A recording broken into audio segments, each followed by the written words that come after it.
Alright, hi, I'm Clint, this is my wife Erika. This is Big Sky Bus, our 1977 California Crown bus that we spent a bit of time converting. We'd love to show you inside. Come on, let's have a look.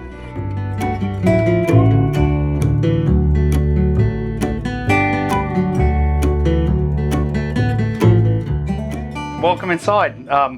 This is one of my favourite spots as I do pretty much all of the cooking in the bus. Erika gave me a nice little spot here to be creating some food.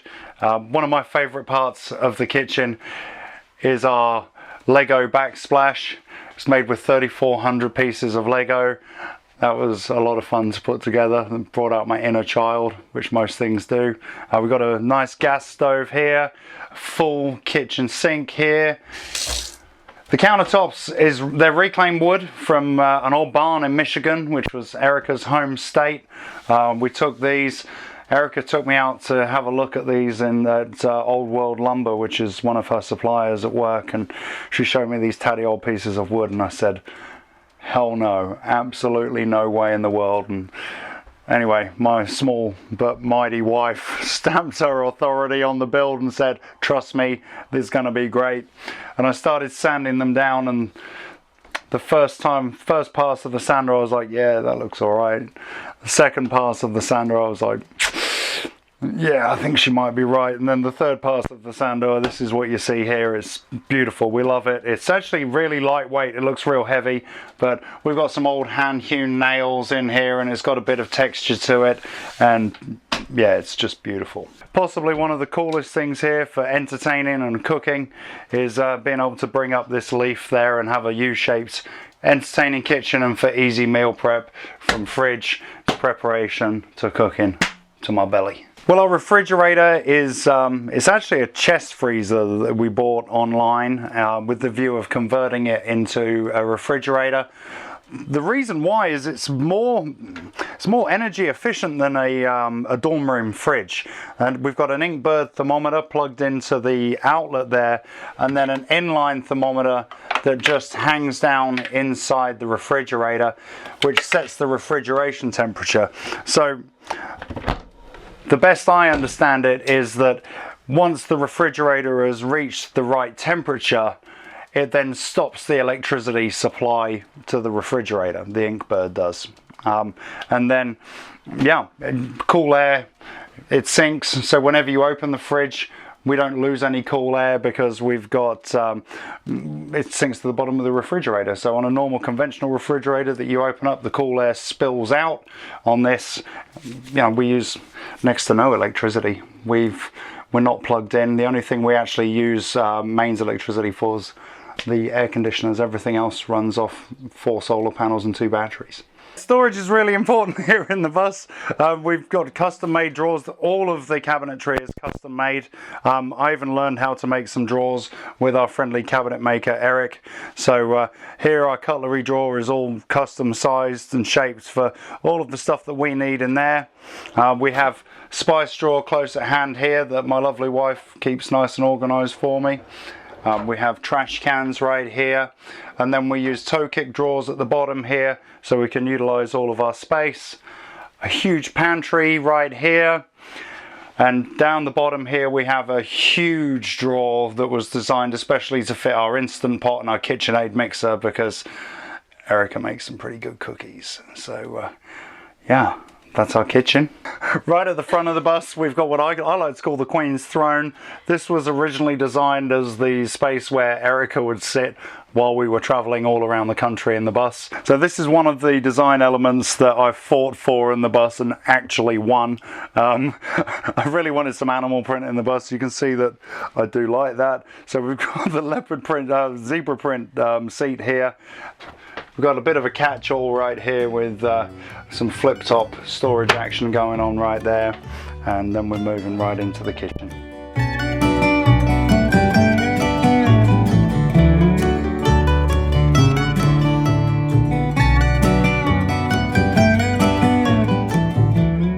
So when Clint proposed to me, I said yes, obviously, but we had to figure out a way to go simple. So we had to figure out a way to go just simplify, get rid of stuff, and kind of be more nomadic or just be able to go do more stuff?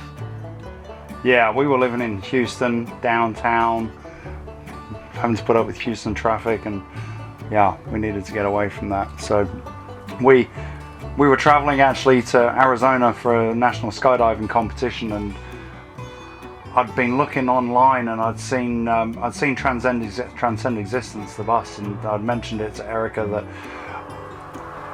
maybe we could live in a school bus. I've always loved like Americana, and to me, you know, growing up as a kid, I always wanted a red wagon. You know, I loved California Highway Patrol, Chips, like I loved all of that, and like to me, a big yellow school bus, like the dog-nosed school bus, was like the epitome of Americana. So I was like, yeah, we want to live in a yellow school bus. And yeah, surprisingly enough, Erika was like, yeah, cool, let's do it, but we'll research it and we'll come up with the perfect plan of the perfect bus that we'll come up with. And so after lots of looking and searching, we decided we were going to go with an early 2000s.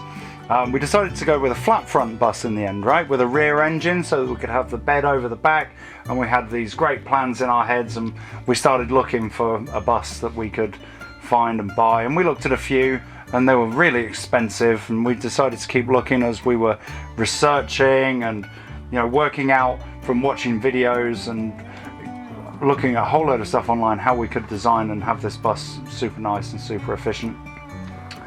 So you can see we did not go with a 2000s yellow school bus. This was one of those things where we both saw it and just instantly fell in love and impulse bought it right on the spot.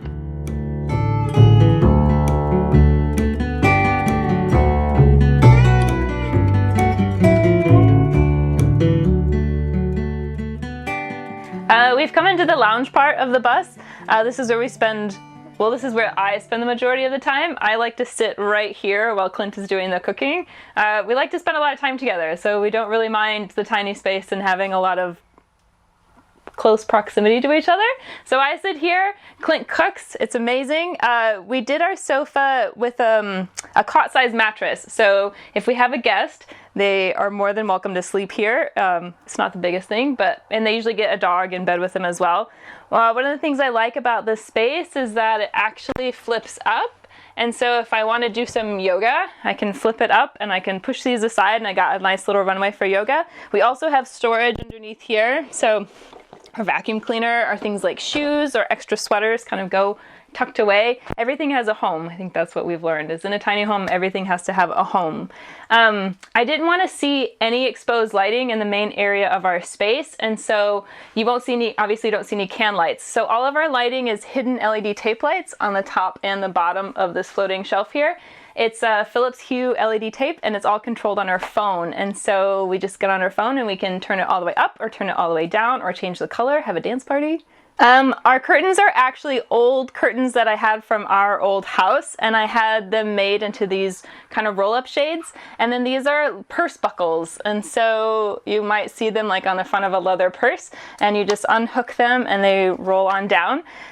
This is west, and so we do get quite a bit of sun in the afternoon and the evening, and so these are great. We still get some nice natural light, but we don't get hit with that really hot light. And then when we want them up, we just roll them up.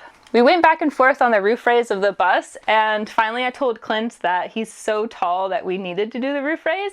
Okay, so yeah, we waited for the perfect day, we raised the roof, and then we went back and we decided that single pane windows are not super energy efficient, so we did just residential windows, and we did the awning windows so that theoretically when it rains we can open and close them.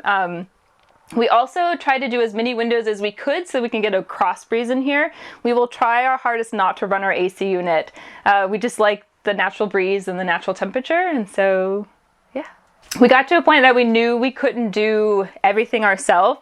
And one of those things was to build out the cabinetry. So we found a cabinet maker named Eric, and Clint worked with him every single day. And this was actually Eric's idea, to do a little bookcase around these windows. And I actually love it. It gives us a space to put our little knickknacks that we've collected. Obviously our plants that we have some success rate at keeping alive.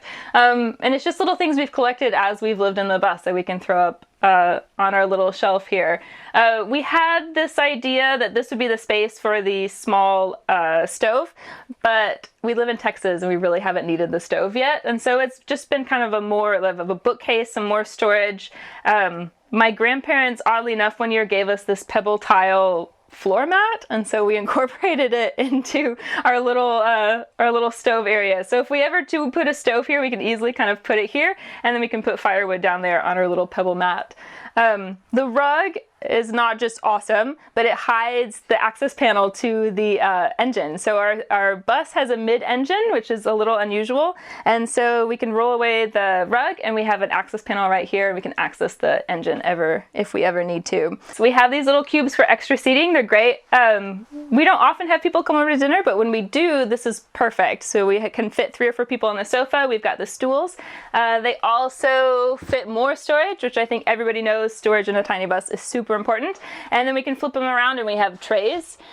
We play a really fun dice game a lot, and so the tray is perfect for that. This cabinet here hides a lot of our electronics. So this is kind of the hub of the bus. It has our Wi-Fi, it has the intranet for all of our lighting, and there's some games in there too. So we're Uno connoisseurs.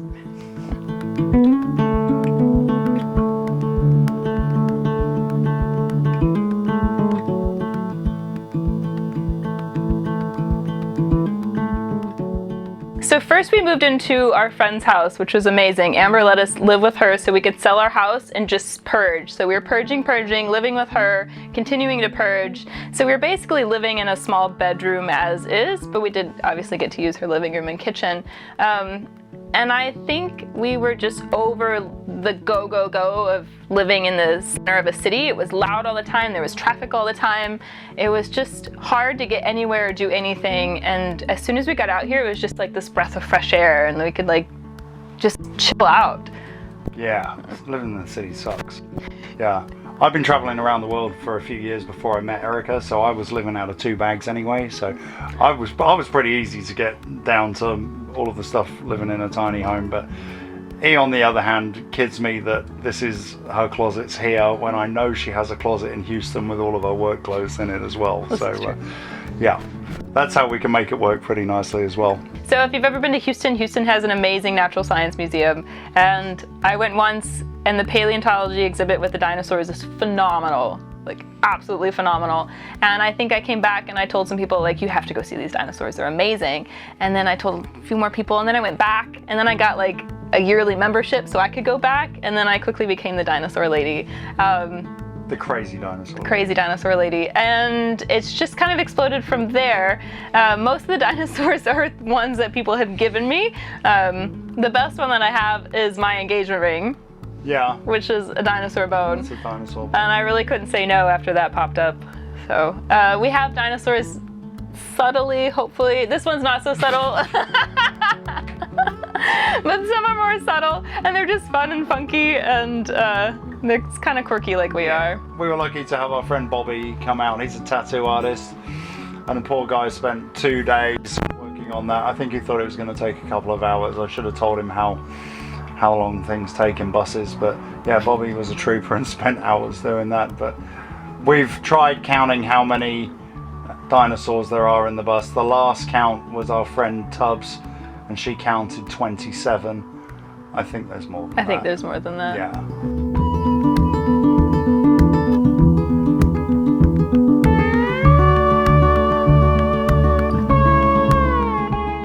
Okay, this is our awesome bathroom. It is one of my favorite spaces, although I love all of my spaces, but I'm an interior designer by trade, and tile is one of my favorite things to help people select. Tile can be so awesome, and when I saw this tile, I knew that this was a tile for the shower. It's made by Pratt & Larson. The color is beautiful. It's handmade. It has this amazing quality to it. So that was kind of the driver behind this shower. We also knew we were limited on space. It's a tiny home, right? So we have small spaces. One of the things we did differently is we constructed our vanity out of PVC material, so it's waterproof, and then we turned the vanity on its side. So the drawers aren't in the shower, but the mirror faces the shower, and so does the sink. So we kind of have this wet room concept right here, but then the drawers they don't get wet. The shower curtain will open and close, and we have all this privacy right here. This is a really cool tile mat that my sister got me. You can actually take all the tiles off and then move them around, so you can make your own designs. They just peel up.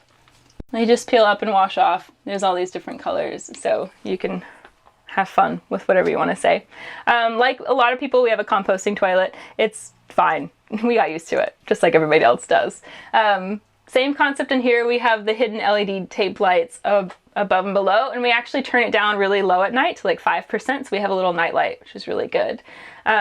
We also constructed our closet out of PVC material, so that's also waterproof, just in case things splash around. So the closet here holds some of our clothes, and then underneath the bed is hidden 2 dressers on either side that also holds clothes, and then we have storage on either side of our bed, you'll see in a second, that also holds clothes, because we have lots of clothes. So as you saw, we skydive, so we have professional clothes for work, we have farm clothes because those get messy, and then we have skydiving clothes. So we have a lot of clothes. So this is where the magic happens, the bedroom. Obviously it's just one room. On either side we've got storage.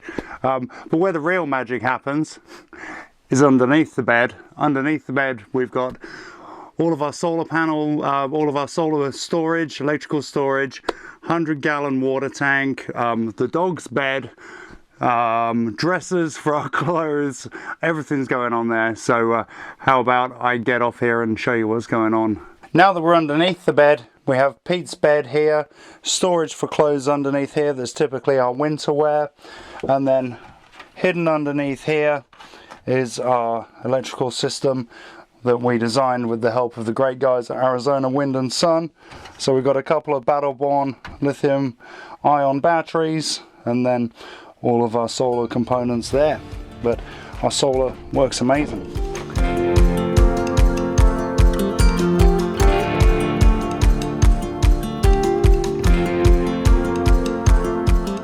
Yeah, so I had a real world job. I used to run a recruitment agency, and I used to sit behind a desk every day, and it really wasn't for me. I'm not really cut out for sitting behind a desk and watching what I say to people. So I decided to cut away from that and travel around the world, jumping out of planes, and I traveled all around the world, and had a great time doing it. Didn't waste any money on skydiving at all, but ended up in America without any money, so I spent it all on skydiving. So skydiving instructor was the job that I chose to do, so I could keep on doing both.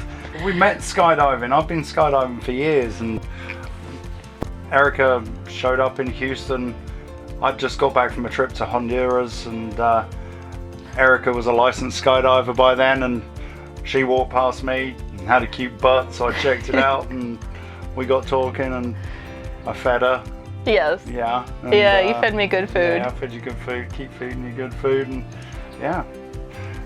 Now I continue jumping out of planes. Erika's got nearly 1,000 skydives. And yeah, you'll be able to see all about our farm and about the bus and about our skydiving.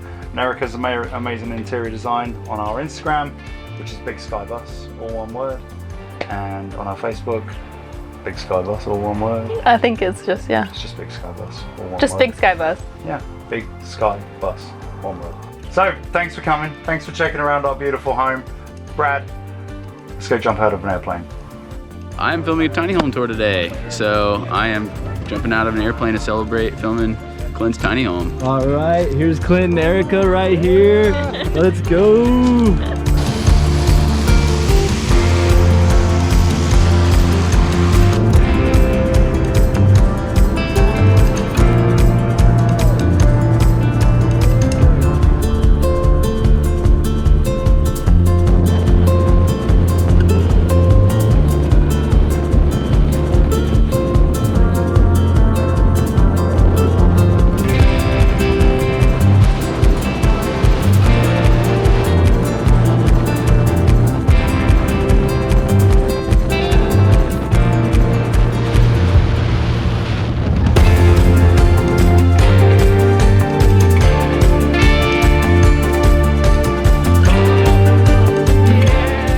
Rocking that skydive. Clint was up there getting wild.